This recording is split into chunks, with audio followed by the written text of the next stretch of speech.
Kung nagbabalak ka na makapunta at makapagtrabaho dito sa Canada, pero hindi ka sigurado kung ang ina-apply mong trabaho ay may job order nga ba galing mismo sa Canadian government.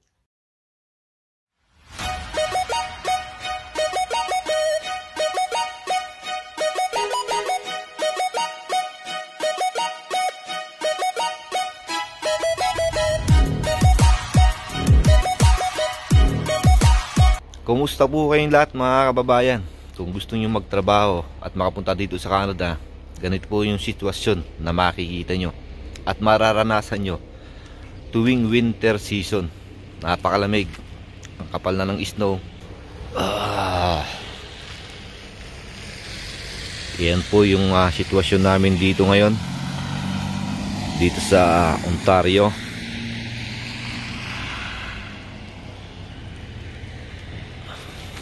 Kulay puti na, puro puti na yung makikita nyo. Let's go my friend. Where's Anis? He's not coming. Bago po tayo magsimula para sa video na to mga kababayan, gusto ko lang i-clarify or disclaimer lang po. Hindi po ako member or affiliated sa kahit anong government agencies or mga recruiting agencies sa Pilipinas. At lalo nga hindi po ako eksperto sa mga pagpaprocess ng mga papeles papunta dito sa Canada. Ang lahat po ng mga napapanood nyong video dito sa aking YouTube channel ay base lang po sa aking experience. At lahat po ng mga sagot ko sa inyong mga katanungan ay base lamang po sa aking karanasan at experience nung nag-a-apply pa ako papunta dito sa Canada. Sa last video mga kababayan, it's all about sa mga Canadian employers na willing mag-sponsor para sa mga temporary foreign workers. Ngayon naman po ay isi-share ko sa inyo ang lahat at updated job vacancies dito sa Canada na mayroong job order mismo galing sa Canadian government. Makabubuti na mapanood mo mula sa simula hanggang sa huli yung video natin ngayon mga kababayan upang maunawaan nyo at malaman nyo ang tamang pag-apply at ang tamang pagpapasa ng resume. Pero bago tayo mag-umpisa mga kababayan, huwag nyo po sanang kalimutan na i-like yung video natin ito para lalo tayong ma-inspire na makagawa uli ng mga susunod pa nating video. I-share nyo po sa mga kaibigan nyo, kakilala or kamag-anak na nagnanais na makapunta at makapagtrabaho din dito sa Canada para po magkaroon sila ng idea kung ano ang tama at dapat nilang gawin. At pindutin nyo po yung notification bell para ma-notify ka sa mga susunod pa nating video. At kung hindi ka pa po nakapag-subscribe, wag nyo po sanang kalimutan na mag-subscribe dito sa aking YouTube channel. Hindi na po natin patatagalin mga kababayan, pero lagi nyo tatandaan, kapag po nag-a-apply kayo papunta dito sa Canada, dapat po ay wala po kayong bayarang placement fee sapagkat ang Canada po ay nagpapatupad po ng no placement policy. Lagi niyo po tatandaan yan. Ito na po yung mga trabaho na mayroong job order mismo galing sa Canadian government. Hanapin nyo lang po sa Google yung pidosph.com. I-search nyo lang po sa inyong cellphone, sa inyong computer o sa inyong personal laptop. At unang-una na mababasa nyo po dito ay yung Canada Jobs for Filipinos at POAA updated November 21. So updated po yung mga job listing dito, yung mga job vacancies dito. Dito nyo po makikita yung mga kumpletong listahan ng mga job vacancies dito sa Canada na merong job order mismo. At mababasa nyo rin po dito, Canada continues to be dependent of overseas Filipino workers to address labor shortages in specific industries. The Temporary Foreign Workers Program is the immigration program that allows Canadian employers to hire OFWs to work in Canada.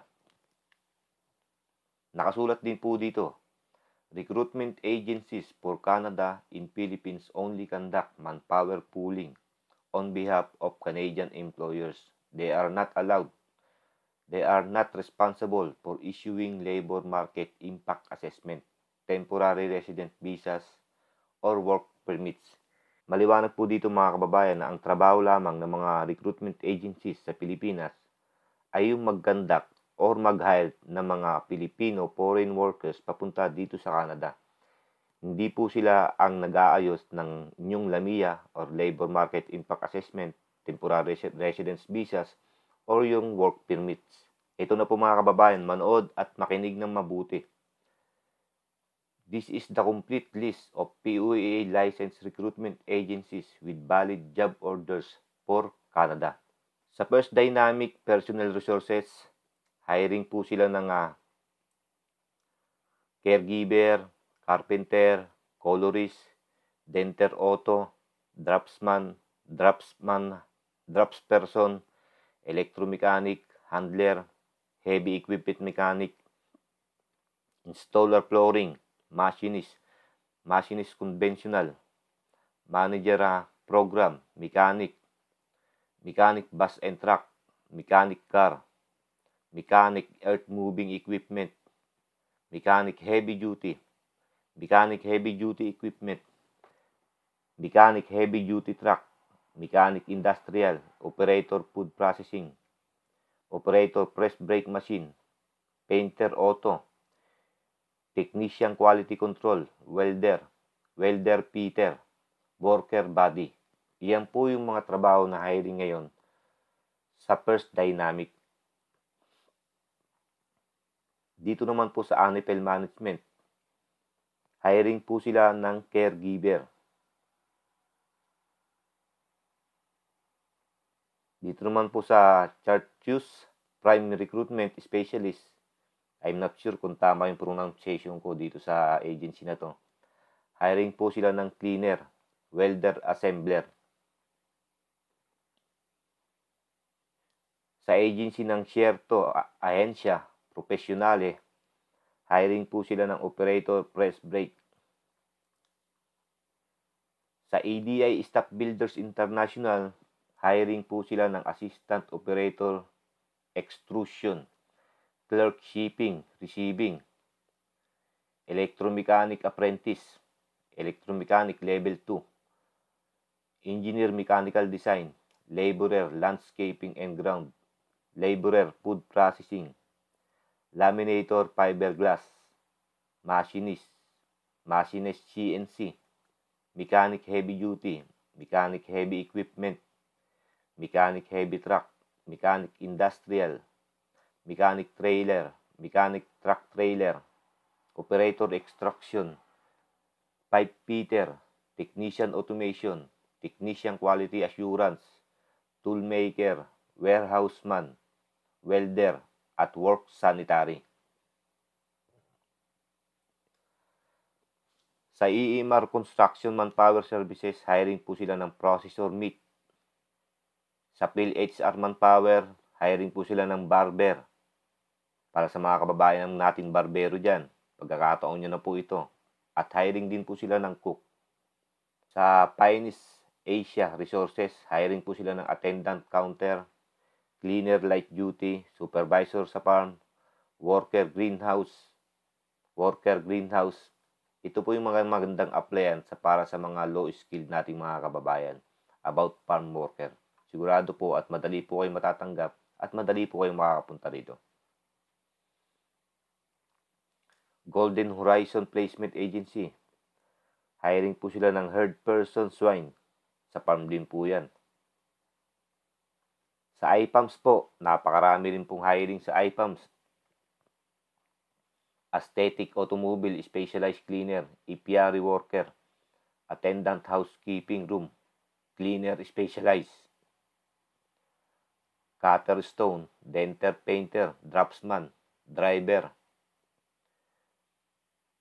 electromechanic, heavy equipment mechanic, helper maintenance mechanical, herd person swine, laborer general worker, laborer general farm worker, laborer farm, laborer food, laborer wood pulp processing, machinist CNC, mechanic automobile, mechanic bus, mechanic electro duty equipment, mechanic heavy equipment, mechanic heavy vehicle. Puro mechanic po yung mga hiring karamihan dito sa IPAMS at operator painter, signalman, splicer belt, supervisor fast food, supervisor food services, technician for production, welder, welder fabrication, welder production, worker farm general, worker farm hog, worker greenhouse. Yan po yung mga hiring sa IPAMS. Sa Insana International Placement Agency, hiring po sila ng caregiver. Caregiver, supervisor, security guard, ang hiring po sa International Skills Development. Sa international staffing naman po, hiring po sila ng Qatar Industrial Meat. Sa JB International Manpower, hiring po sila ng Worker Peace Plant. Jobsglobal.com Employment Services, hiring po sila ng cook. Caregiver naman po sa Les United International. Sa Magsaysay Global, hiring sila ng Qatar Industrial Meat, Qatar Industrial Meat Operator Bindery, Technician Swine. Sa Mercan Canada, employment, hiring po silang attendant food counter, caregiver, Qatar Industrial Meat, driver long haul, manager, manager food services, provider home child care, supervisor food services, supervisor ship, worker greenhouse general. Sa New Life Opportunities Placement Agency, hiring po sila ng Qatar Meat, farmer hog, technician for production at welder. Sa Oman Phil, hiring po sila ng administrative assistant, advisor customer service, technical support advisor at caregiver. Sa Peridot International Resources, hiring po sila ng carpenter. Sa Philstar International Services, supervisor cleaning, supervisor food services, worker farm. Rigger naman po ang hiring sa PSC, primary skills. Reliable recruitment, hiring po sila ng cook line, farmer poultry. Kung napapansin nyo mga kababayan, yung ibang mga hiring dito na makikita natin sa mga agency ay hiring din po doon sa mga latest video natin na mga direct hired, halos magkakaparehas lang po.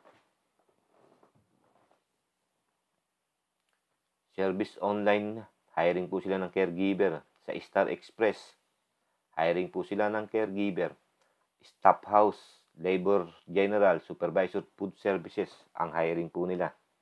Sa Uniplans Overseas, Technician for Production, ang hiring po. BFG International Placement, caregiver po ang hinahanap nila. So ito na po yung listahan at kumpletong latest updated job vacancies dito sa Canada na merong job order mismo galing sa Canada government at yung mga agency kung saan maaari kayong mag-apply. Dito rin mababasa nyo po na nakasulat 3 important things to remember if you are looking for work in Canada. Nakalagay po dito, number 1, Canada is no placement fee country. Tulad nga po ng lagi kong sinasabi, wala pong placement fee dito sa Canada. Number 2, you need a Canadian employer who is approved by Government of Canada to hire OFWs. You still need to meet minimum requirements of Philippine government to be able to leave the Philippines and the Government of Canada to be able to work or apply for work visa. Nakasulat din po dito, do I need to go to a recruitment agency to work in Canada? So po pwede nyo pong basahin na lang po yan dito. Makikita nyo naman po, pakibasa na lang po. O pwede nyo rin pong basahin yung mga ibang nakasulat dito sa website na to at baka po sakaling makatulong at magkaroon kayo ng idea kung tama ba yung inyong ginagawa at kung paano po yung tamang pag-a-apply. Nandito rin po nakikita nyo tips for looking for Canada jobs for Filipinos. Do your research. Deal with only with PUEA licensed recruitment agencies. Expectation versus reality. Alam ko na po yung unang tanong nyo. Sasabihin nyo po, ibinigay ko na yung mga kumpletong listahan ng mga job hiring or job vacancies dito sa Canada na merong job orders galing mismo sa Canada. Sasabihin nyo po, paano po kami mag-a-apply? Ganito po yun. For example, dito sa First Dynamic Personnel, andito po lahat ng mga hiring, hindi po ba? Makikita nyo po dito, for more information about these jobs, contact the recruitment agencies directly. For recruitment agencies, contact information including address, telephone numbers, emails, addresses, and website. Kung gusto niyo mag-apply sa mga job vacancies na to, ng recruitment agencies na to, i-click nyo lang po dito. Makikita nyo po yan, click nyo lang po. Dito makikita nyo, nakalagay, how to apply for jobs in Canada with recruitment agencies. Unang-unang yung gagawin, choose from one of the PUA licensed recruitment agencies from the list below.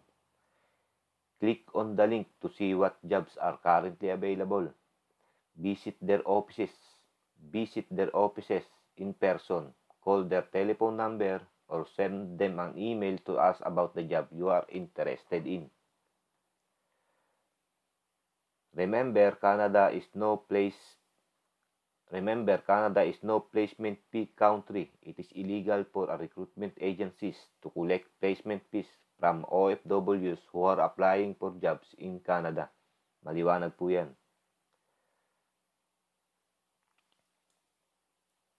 Nakalagay po dito, this list is regularly updated by PUA. PUA advises all applicants to contact the recruitment agency directly to determine the availability of job orders. Ibig sabihin po, kung meron po kayong balak na mag-apply doon sa mga trabahong ipinakita po natin, maaari po kayong makipag-ugnayan mismo directly sa recruitment agency. Itanong nyo po kung available pa po ba yung mga trabaho na yon. At kung balak nyo pong mag-apply, pwedeng pumunta kayong mismo, personal, sa mga agency na yan para personal nyong ipasa ang inyong resume. Pwede rin po kayong tumawag mismo sa agency. Nakasulat po dito yung mga telephone number nila. Kung hindi po kayo pwedeng makaluwas ng Maynila or sa mga opisina ng mga agency na to, maaari po kayong mag-send ng inyong resume through email. Dito po makikita nyo yung mga recruitment agencies or listahan ng mga agencies sa Pilipinas na approved ng PUEA. For example, dito po sa 10th Story Placement Agency, ito po yung address nila. Makikita nyo po. Telephone number nila. Yung email address ng agency. Yung website. Yung Facebook. Sa First Dynamic po, ayan po yung address nila. Telephone number, email address, website.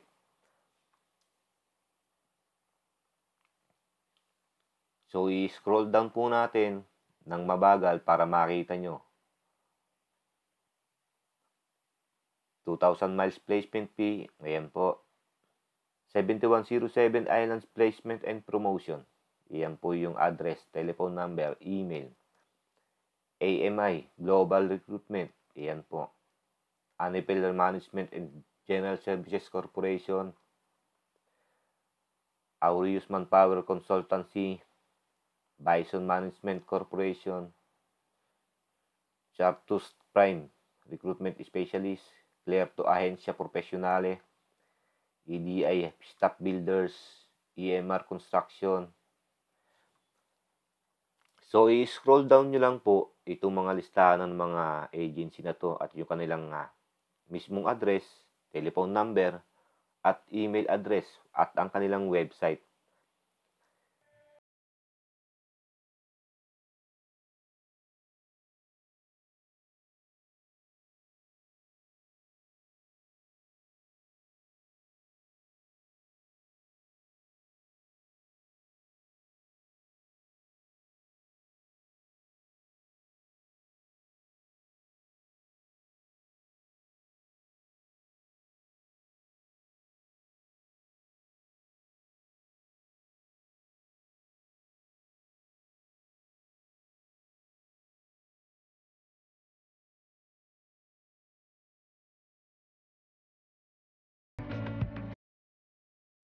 kumpleto na po yung listahan na to. Para na rin po ito sa mga nagtatanong kung ano nga ba yung mga legit agency na pwede na lang applyan papunta dito sa Canada. Ito na po yung mga kumpletong listahan ng mga agency. Mga legit na agency, recruitment agency papunta dito sa Canada. Yung kanilang mga mismong exact address, telephone number, email addresses. Kumpleto na po yan. Mahahanap nyo po dito sa website na to. At wag po kayong mag-alala mga kababayan, ilalagay ko po sa description yung link upang madali nyo mapuntahan at mahanap. Nakalagay din po dito sa website na to, what are the minimum wages rates in Canada? Sa Alberta, $15, British Columbia, 14.60, Manitoba, 11.65, New Brunswick, 11.70, Newfoundland and Labrador, 11.65, Northwest Territories, 13.46, Nova Scotia, 12.55, Nunavut, $13, Ontario, $14.25, Prince Edward Islands, $12.85, Quebec, $13.10, Saskatchewan, $11.32, Yukon, $13.71. Ayan po yung mga basic or minimum wages dito sa bawat probinsya ng Canada. Good luck po sa inyong paghahanap ng trabaho dito sa Canada mga kababayan. At sana balang araw, hindi po natin alam. Sana po swertein kayo. At magkita-kita po tayo dito sa Canada. Iyon na po yung pinaka-latest at pinaka-updated na listahan ng mga job vacancies dito sa Canada na mayroong job order mismo galing sa Canadian government. Uulitin ko lang po, dito po sa Canada po pwede po kayong mag-apply kahit babae man kayo o lalaki. At wala pong age limit. Gaya nga ng sinabi ko sa mga nakaraang video natin, wala pong discrimination pagdating sa pag-apply o paghahanap ng trabaho dito sa Canada. Babae ka man o lalaki ka man, may edad ka man o nasa tamang edad ka, maaari ka pong mag-apply ng trabaho dito sa Canada. At malaki yung posibilidad na matanggap ka sa ina-apply mong trabaho kung marireach mo yung mga requirements na hinahanap ng isang employer. Kung meron po kayong mga tanong, wag po kayong maya, mag-comments lang po kayo at umasa po kayo na lahat ng inyong mga katanungan ay sasagutin natin base po sa aking kakayahan at base po sa aking experience kung paano ako nakapag-apply at nakapagtrabaho dito sa Canada. Kung hindi naman po kayo satisfied sa mga sagot ko, mas makabubuti po na mag-second opinion kayo o mag-third opinion kayo sa ibang mga kakilala nyo na makakasagot ng tama at eksakto para sa inyong mga katanungan. Hanggang sa muli mga kababayan, huwag niyo po sanang kalimutan na i-like yung video natin, i-share niyo po, i-click niyo po yung notification bell para ma-notify kayo sa mga susunod pa nating video at lalo tayong ma-inspire na makagawa ng mga ganitong klaseng video dito sa Canada. At huwag niyo po sanang kalimutan na mag-subscribe dito sa aking YouTube channel. Muli po, ako si Leon Say. Magkita-kita po tayong muli sa susunod nating video dito sa Canada.